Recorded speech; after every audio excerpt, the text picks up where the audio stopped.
My brothers and sisters, one of the most important parts of the body that Allah subhanahu wa ta'ala has bestowed upon us or given us is actually the mind. Many times in the Quran, Allah subhanahu wa ta'ala speaks about the mind and the heart, and He connects the two, and sometimes He speaks about understanding. The understanding is from the combination of the heart and the mind. Sometimes we know the right thing, but our heart is telling us something else, and the mind is saying something else. In this confusion, a believer is always guided by revelation, and no matter what, we should always go back to divine guidance. Seek from Allah, ask Allah subhanahu wa ta'ala, and Allah is the one who will bless us in every way. But today, I'd like to address an issue that many people are facing. We face challenges of being negative. Negative because the world around us is tough. So much is happening. The pressures of this world and the stresses of the environment are real. The ups and downs happen to be faced by us on a daily basis. It's not so easy to keep a positive mindset in the midst of all of this. But Allah Almighty gives us the most blessed example of the life of Nabi Muhammad sallallahu alayhi wasallam, having told us that He chose him, a chosen one, the chosen one. The highest of all of them and the best of creation. We say the best of creation. The most noble of all prophets of Allah subhanahu wa ta'ala. But do you know, from a very young age, he went through challenges and there was always a positive mindset no matter what. The height of it was in Ta'if when he was not treated well by the disbelievers at the time, and they actually harmed him and injured him. And still he had a positive mindset in the presence or in a situation where it looked so negative. He had to leave Ta'if and he was bleeding. And still he is positive that inshallah these people, their children, their offspring will listen, will obey, and will submit to the message of Allah. So this type of positivity is part of the sunnah of the Prophet Muhammad sallallahu alaihi wasallam. And therefore, we need to develop our minds in a way that we always think good. We always have blessed thoughts. We always try to look at the positives. In Islam, we are taught of something known as husnul dhan. Husnul dhan is one of the categories of having a positive mindset. Husnul dhan means to have a good thought about something. You see a brother or a sister going somewhere, or let's say you see a man and a woman speaking. The world today wants you to immediately think negative and immediately start the gossip. And nowadays with WhatsApp and social media, there is no shortage of gossipers. But at the same time, Allah wants you to think positive. So what? Allahu Akbar. What does it cost you to think positive? In all honesty, it will benefit you to think positive. If I made a mistake thinking positive, I'm rewarded. But if I made a mistake thinking negative, oh, the sin is tremendous. Imagine people see a male and a female speak, and I'm only giving you this example by way of it coming to my mind right now. And people say these two are having an affair. That statement alone could cost you your paradise. Because when the scales are put up and your deeds are placed, the good on the right side and the bad on the left, do you know what will happen? You might have a shortage of just a little few milligrams or a few grams. And that one statement will either come in your defense or it will come to destroy you. What would you rather? I'd rather have a positive mind. No, that's not it. The minimum is let's not talk. When Aisha was accused of immorality, the mother of the believers, Allah mentions the categories of the people. And the winners were those who said, you know what? She didn't do that. They were the winners. They were actually correct. And the losers were those who created the fabrication and spread it. And those in the middle were those who were silent. Their belief was tested. The positive thinking at that particular time was that a believer would look at himself and reflect over his own condition and say, you know what, that's a lie, that's it. It was better for them to have said it was a lie because firstly, there was no proper evidence. Today we have people who talk and they just speak. And because we have social media, they have a platform. And what do they talk about? Anything and everything. Sometimes they spread hate. Sometimes they spread total falsehood. Sometimes they spread opinions that have no basis in the Sharia. What that means is, in Islam, there is a great level of evidence required before you lay an accusation. It's different from the secular world. In the secular world, when a judge sentences you even to the highest punishment, he will say, for example, that this is beyond reasonable doubt.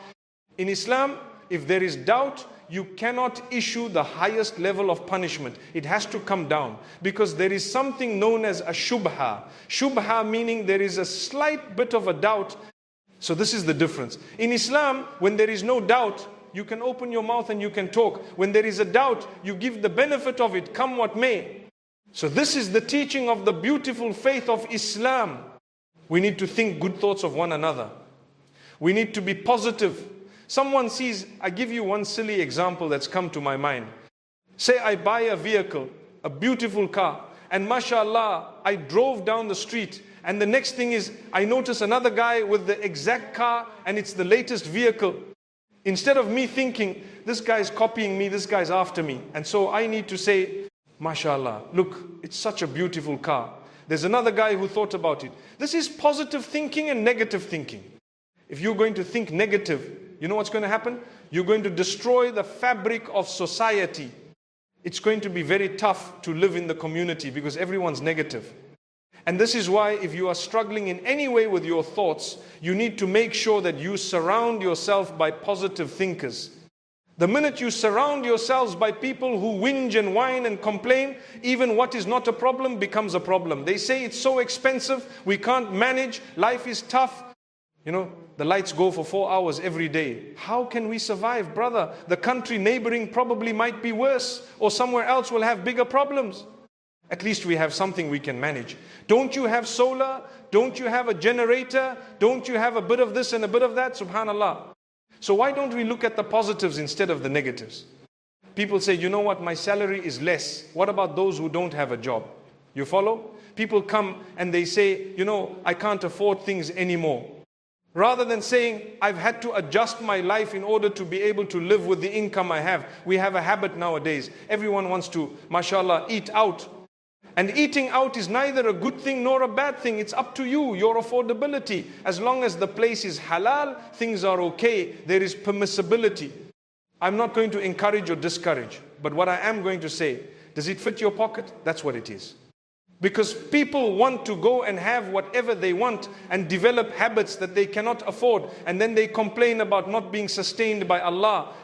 When Allah Almighty has already promised you that your basics is on me, Allahu Akbar.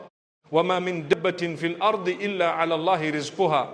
We've read this verse so many times that there is nothing that moves on earth except that its sustenance is upon Allah. That doesn't mean, where is my million? It means Allah gives you the basic you need, the food, clothing, and a place to stay. Or a place that Allah subhanahu wa ta'ala has chosen for you at the time. Some people might be homeless, but guess what? They will find shelter even under a tree. It doesn't mean they don't have anything. They have a tree under the tree. Yes, it is not an acceptable level according to us as human beings. We will help them. We will try and get them out of there. But in the interim, you either have a positive mind or a negative mind. The positive mind is, you know what? I don't have a place. I'm staying under the tree. All my belongings are here. Alhamdulillah, it is safe. Oh wow, look at that. I'm looking at the safety aspect. Because imagine if there was the same tree, but it was not safe. Then what? One of the biggest favors that Allah has blessed you and I with, alhamdulillah, in this beautiful country of ours is relative peace, stability and security. Thank Allah for it. Understand, that is maintained. Try to minimize your issues with people. Speak to them respectfully, because when you don't, it creates a trend. When you speak to someone disrespectfully, no matter who they are, and they're living in the same city, in the same country, people will begin to talk. These guys are like this. Those guys are like that. Before you know it, it becomes a pandemic, a huge issue. It is a disease and a sickness of the heart and the soul, where we start hating each other simply because we didn't speak to each other respectfully. My brother, you have a right exactly like I have a right. The stability and the whatever else that we share, we should both look after it. MashaAllah, whether you are top tier, low tier in terms of society or income or what it may be, that's all besides the point. We need to share a place. I need to look after you, you look after me. That's how we coexist. And this is why we say with a positive mindset, it becomes enjoyable. I look at you and I greet you. How are you, my brother? Instead of thinking, you know what? This guy here is jealous of me. This guy is against me. This guy is like this. No. Many of us go through the stress. We go through a lot in life. So naturally, as human beings, we need a reminder of this sort to say, just think positive. What did it cost you? Nothing. When you think positive, you are now able to greet a person. You're now able to hug them, to say, you know what, my brother, mashallah, tabarakallah. I really, I enjoy meeting the people and I enjoy your company and so on, alhamdulillah. So my beloved brothers and sisters, looking at the issues we are facing across the globe, we have Gaza on one hand. We have so many other personal issues of people. On the other hand, personal issues we need to remember while calling out to Allah, while making dua, while giving out your charities, have a positive mindset, things will come right. That's the only way that a believer should be looking at it. There's no other way. And that's why the Prophet ﷺ tells us, a true believer, his affairs are amazing, really amazing. Are you a true believer? If so, here's the Messenger ﷺ saying, amazing are the affairs of a true believer. No matter what, all the affairs of his are always positive. They're always good. Because if some calamity or difficulty or hardship comes in his direction, his patience is positive. And if some positivity happens, he made a profit and something happened in his diet, for his growth and so on. His gratitude is the positive. He's grateful to Allah. So when you achieve, be grateful to Allah. Be positive minded. Don't let it make you haughty and arrogant. Because as I said moments ago, it will lead you to treating people in a negative way. And that creates a disaster. Long term, you might think, so what? I can talk to people how I want. I've got all the money. These people work for me. That's an attitude. Remember, Allah says the days turn. We know of people, they had a lot. Now they don't have. We know of others who had nothing. Now they have a lot. And we know people whom Allah has kept steadily in the middle. All that is a favor of Allah or a test from Allah. It's up to us to understand that positives and negatives will occur in all our lives. But we are the ones, surround yourself with people who will talk to you and remind you, brother, don't worry, we're in it together. I remember there was a time a few years ago, we were going through some really, really challenging times in this country. And I remember talking to some people and saying, don't worry, because we are together, it feels less. The burden is less. Is that not true? When you and I both do not have electricity, what happens? We talk about it and have a laugh. There was a time we used to queue for some basics like bread and milk and so on. In the queue, we got to know people. We used to queue for what? For fuel. The queue, mashallah, we got to talk to people. We got to know people. We didn't know. I remember people who used to queue overnight and some of them used to park their cars there and whatever else. And subhanallah, things became easier and easier. But guess what? The complaints became more and more. This is man. Allah says, you know what? Is it not about time that you stop complaining and start thanking Allah? Look at it from a positive way. Allahu Akbar. Allah is great. And this is why I say, if I look at today, wallahi, life is tough, but it's better than what it was just yesterday. It's tough, better than yesterday. May Allah Almighty make it easy for all of us and grant us barakah and goodness. May Allah make us a positive light for everyone. May Allah Almighty help us think positively of one another, think good thoughts, have a good thought of one another. And may Allah Almighty help us to help one another in a way that is pleasing to Him. Because the hadith of Rasulullah sallallahu alaihi wasallam also says, if you would like the help of Allah, one thing you need to do is pick yourself up and help someone else. How's that? I want help in something. Hadith says, Allah's help will be with a person for as long as that person is busy helping someone else. Allahu Akbar. Look at this. So I'm in need. Allah saying, you know what? Have a positive mind. Look at those in greater need. What does it do to me? It makes me think, hey, guess what? A few days ago, I was somewhere and there was a person who just got a handout of an amount of money. And immediately I witnessed someone was asking for money. A few minutes later, and this person took out a portion of what they were just given a moment ago and gave it out and said, you know what, this is a cause they need more than I do. And in my mind, I'm thinking, subhanallah, may Allah bless them in abundance, in abundance. And I want to end with a small example of this. You see, Allah Almighty watches. He sees, He knows. Guess what? He is the owner of everything, including you and I. He's the owner. He owns us. He created us. So He's watching. Imagine you, a little tiny creature of Allah. In the eyes of Allah, we are like a speck, right? And Allah's watching. Allah says, okay, I gave this guy, let's see him walking. Now you're busy walking. You're either going to walk big or you're going to walk humble. And the cause comes, someone is asking something, or you found out about someone in need or something, someone struggling, and you're looking and you're thinking to yourself, should I or shouldn't I? And there is Allah watching you just to see, I gave this guy so much, let's see if a fraction of it can come out. I promise you, I swear by Allah, when you give and you are happily giving, Allah promises He will multiply in abundance what He's given you out of joy and happiness. Allah gets happy. Allah becomes happy to see you giving from what He has given you. You know, this verse in Surah Al-Baqarah is a powerful verse. O you who believe, spend, give from what we have given you and what you have earned, and from what produce we cause to grow from the earth. You're a farmer. Allah says you watched the things grow. You saw your tree. You planted it at home or wherever else it was. You saw all these apples or leeches or whatever it was.